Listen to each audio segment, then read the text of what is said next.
Good afternoon. It is I, Lye Yosh. Today's going to be a fun one. We're going to be talking about whether school is worthwhile. Part of a long serious debate in this society is the argument about whether school has any meanings. So many YouTube influencers and the so-called successful people, they claim that schools are unnecessary, wastes of money, worthless, and they talk about how they got successful despite being like a college or high school dropout. And a lot of the reasoning for their claims are stuff like you got your homeschooling, and that's a better use of your time than public school. So that's what we're going to talk about today. The question is, are public schools scientifically worthwhile? And science has found evidence that kind of gave a finishing blow to this argument.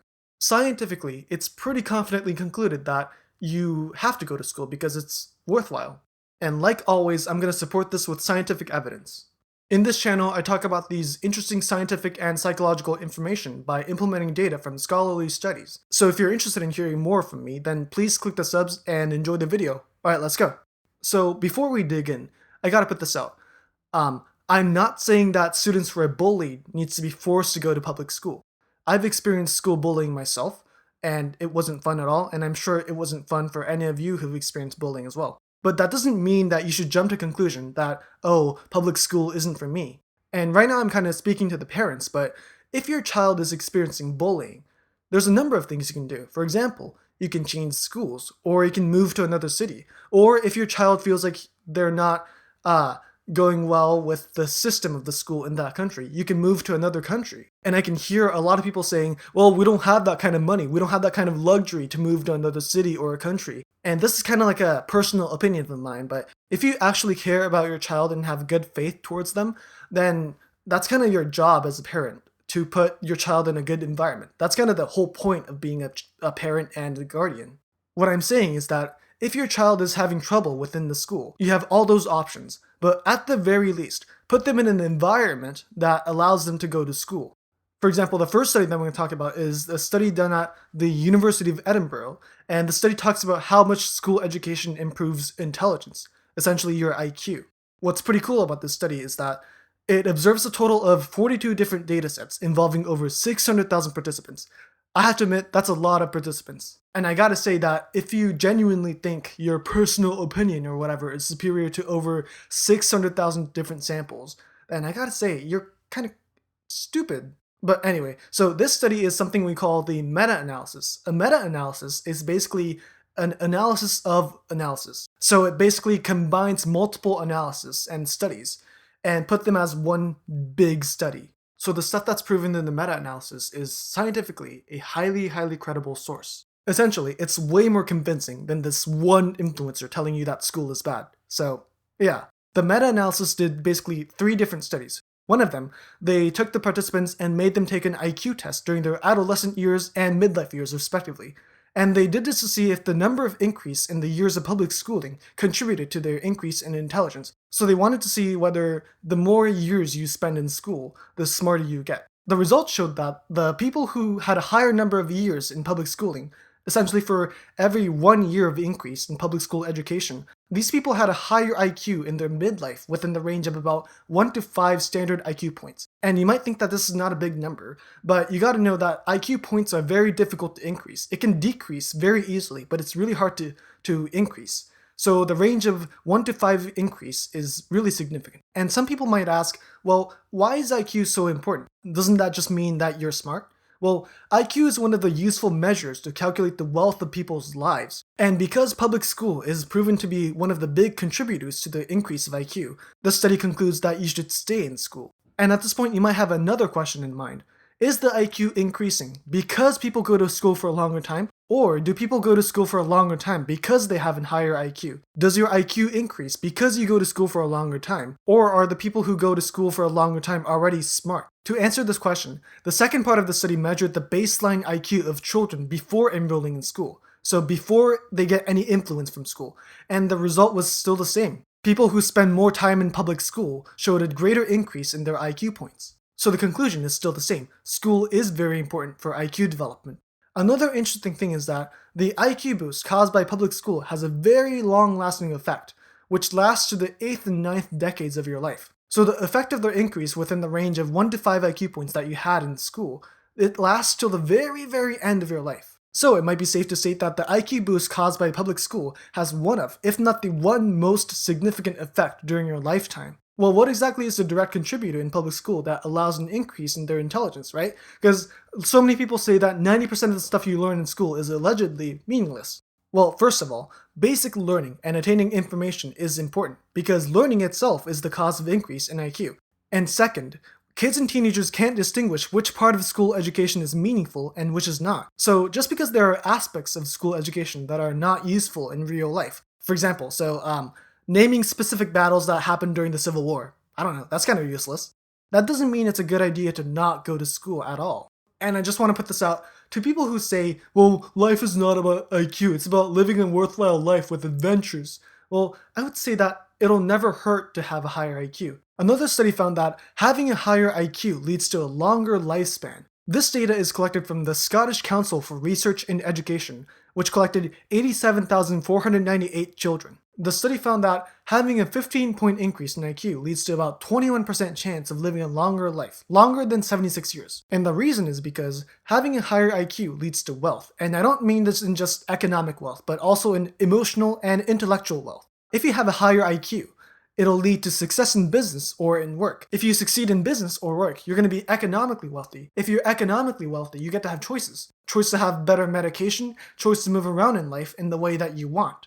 And also, if you have a high intelligence, you're more likely to avoid making dumb decisions. You're more likely to be intellectually cautious about the decisions you make and avoid being impulsive or a daredevil. If you have a higher IQ, you're going to have a higher possibility to carefully make decisions like who to have a platonic or romantic relationship with, what source of information to trust, and what source of information to avoid, what or how or who you choose to spend time with, or whether to jump off the cliff because people are watching, or to not because it might kill you. The better you can think about these decisions that you make, the more healthier and longer and overall a better life you can have, rather than risk it all because you have to live in the moment. And of course, living in the moment is also very valuable, but like many things in life, there is a limit. And if you have higher intelligence, you're going to be able to make better decisions for your future. And by being able to make better decisions for yourself, you're going to be able to live a worthwhile life for a long time. So if you want to adventure more in your worthwhile life for as long as possible, then you should care more about improving your IQ,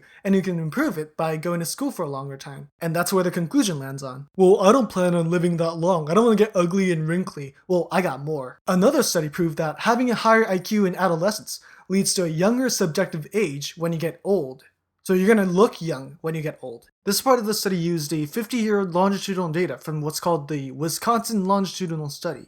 So this data gathered 4,494 participants, and the study collected IQs in 1957 from when they were in high school, and later assessed education, disease burden, cognition, personality trait, and subjective age in 2011 from when they were age 71. The results showed that having a higher IQ leads to a younger subjective age. The researchers commented like this. So this happened because having a higher IQ/intelligence connects with a personality trait called openness to new experience.